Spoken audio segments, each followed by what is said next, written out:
Today we have a lot of animals. Let's learn their names one by one.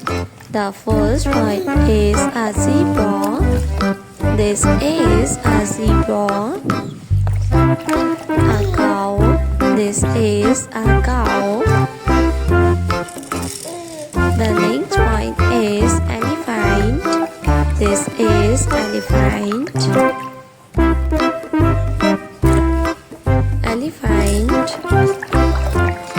A lion, a clownfish.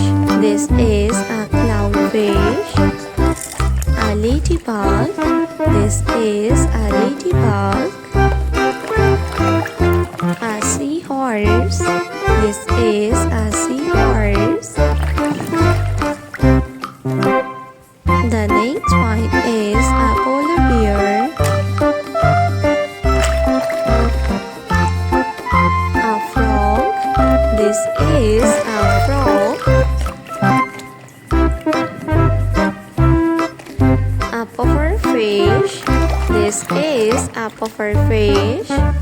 A clownfish. A walrus.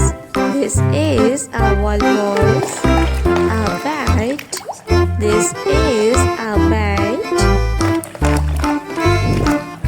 A king crab. This is a king crab. A triceratops. The next one is a scorpion. This is a scorpion. A starfish. A spider.